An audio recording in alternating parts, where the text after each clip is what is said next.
What's going on, guys? No for Life here, and today we have a somewhat different but also pretty similar video to what I've been doing recently. So what is similar is, of course, we are going to be doing an unboxing of the Nintendo Switch Fighting Stick Mini, which is made by HORI, meaning that this is a third-party controller, but still officially licensed by Nintendo. Either way, I was very interested when originally seeing this controller because I thought that it was a pretty cool idea considering the amount of arcade-style games as well as fighting games that are on the Nintendo Switch. So we are going to be unboxing this and just seeing my overall first impressions, and then going to do a full-on review later in the video. So without further ado, let's try and tear into this thing and realize that there's tape. Great. So this is my first controller unboxing. Usually I have just done game unboxings because you could argue that they're a bit more interesting. Okay, so we got an instruction manual in there. Some cardboard. Want to make sure everyone can see this. And then the entire thing is just wrapped in here. I wasn't really sure what to expect in terms of size for this because it says mini on the box. So you would assume it'd be small, but like looking at the product page, it looked pretty big. So I wasn't really expecting it to be like large, but I wasn't really expecting it to be small either. And here's the size. Honestly, it looks just about the size I would want it to be. Okay, so the joystick is locked in specific directions. So, yeah, so there's 8 directions that you can go with the joystick. It's a tad bit stiff, just initially going into it, which is fine. Honestly, that's something that, like, most joysticks are, and I've definitely felt more stiff joysticks before. It's meant to be played like this, on your lap. Oh yeah, this feels a lot better. And then the buttons have a pretty nice click to them.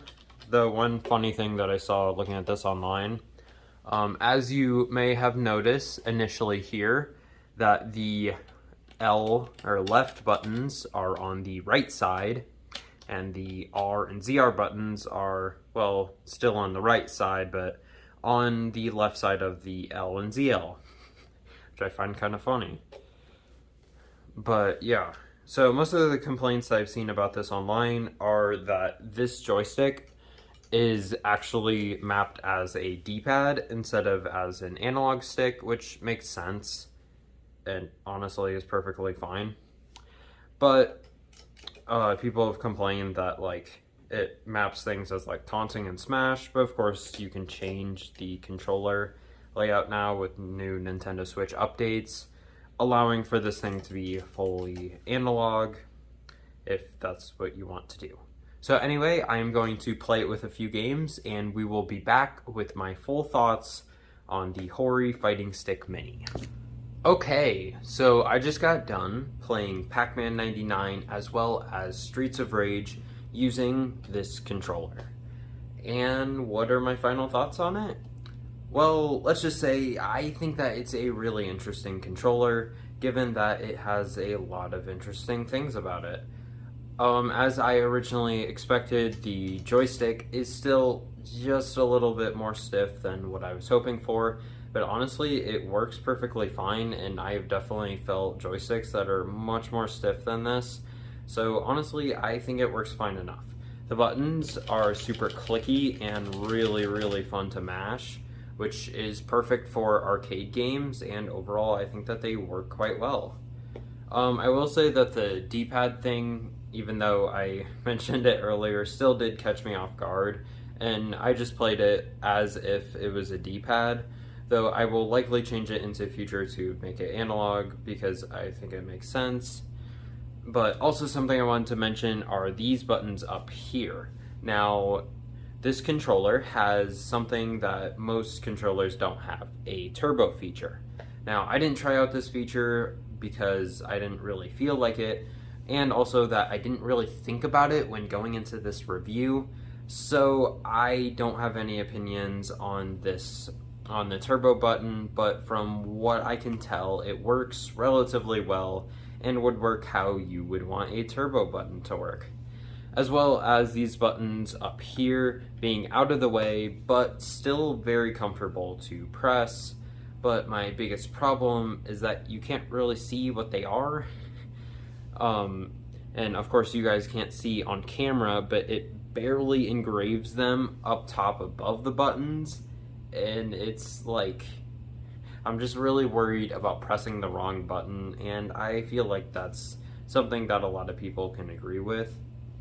My other problem, if you can call it that, is, and this is going to be a bit strange to say, but a lack of a second analog stick, and not like having two joysticks, I feel like that would be weird, but just like having a simple like C stick so that you could, I don't know, just explore something with it.